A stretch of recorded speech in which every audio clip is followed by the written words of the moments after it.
বোনেরা অনেকেই আছে, তাদের জন্য একটি ঘটনামূলক কালাম বলছি, আপনাদের ইস্তেফাসা করুন।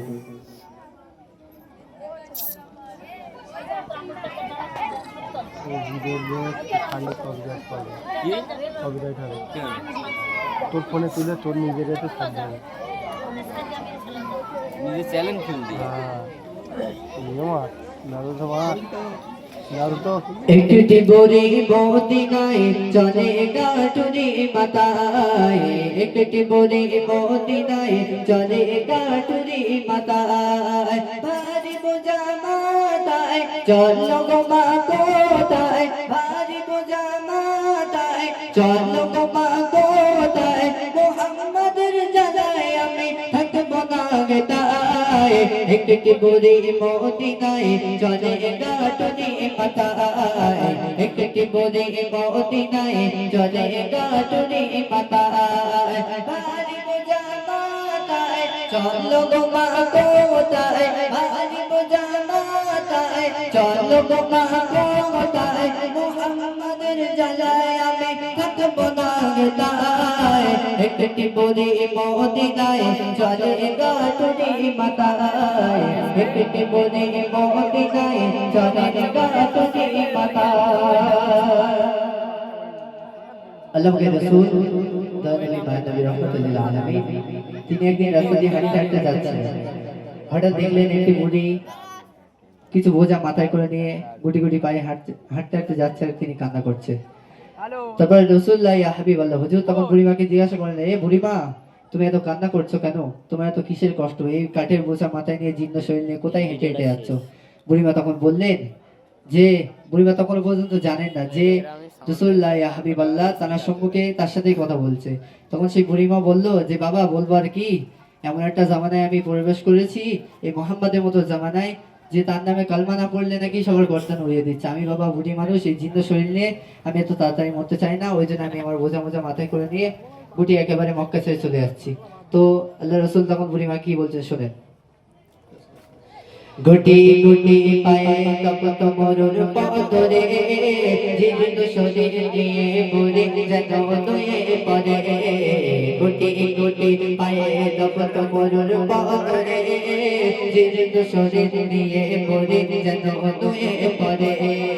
বারে বারে গালি করে, বারে বারে গালি করে, বুড়ি মানুষের জ্বালায়, একটি বুড়ি মদিনায় চলে গাটুরি মাতায়, একটি বুড়ি মদিনায় চলে গাটুরি মাতায়, ভারী বোঝা মাথায় চলো গো মা কোথায়, ভারী বোঝা মাথায় চলো গো মা কোথায়, মুহাম্মাদের জ্বালায় আমি থাকবো না গেতায়, একটি বুড়ি মদিনায় চলে গাটুরি মাতায়, একটি বুড়ি মদিনায় চলে গাটুরি মাতায়। দয়ানবী তখন বুড়িমাকে বললেন যে, বুড়িমা তোমার তো এত কষ্ট এত যন্ত্রণা, তো আপনি যেখানে যাচ্ছেন চলেন, আপনার বোঝাটা আমি মাথায় করে নিয়ে আমি আপনার মঞ্জিলে পৌঁছে দিয়ে আসছি। তখন বুড়িমা বললে যে, বাবা তুই এতটা কষ্ট করে আমাকে পৌঁছে দিয়ে আসবি? তখন দয়ানবী মায়ানবী রহমতুল্লাহ আলামিন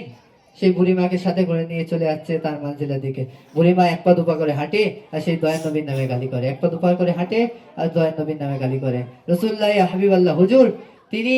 শুনছেন যে আমার নামে গালি করতে, তার সত্ত্বেও রাসূলুল্লাহ কিছু কোনো রকম রাগ না করে, কোনো রকম ঝাল না করে সেই বুড়িমার সাথে হেঁটে হেঁটে যাচ্ছে। তো শেষ ছন্দে কবি কি লিখছে শুনুন।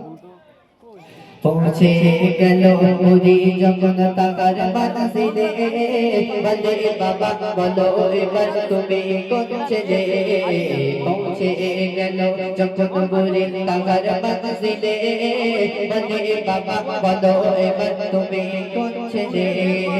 মা গো আমি সেই ছেলে, মা গো আমি সেই ছেলে, যাকে তোমার এত ভয়, একটি বুড়ি মদিনায় চলে গাটুরি মাতায়, একটি বুড়ি মদিনায় চলে গাটুরি মাতায়, ভারী বোঝা মাথায় চলো গো মা কোথায়, ভারী বোঝা মাথায় চলো গো মা কোথায়, মুহাম্মাদের জ্বালায় আমি থাকবো না হেতায় একটি বুড়ি মদিনায় চলে কাটুরি মাতায় একটি বুড়ি মদিনায় চলে কাটুরি মাতায় ভারী বোঝা মাতায় চলো গো মা গো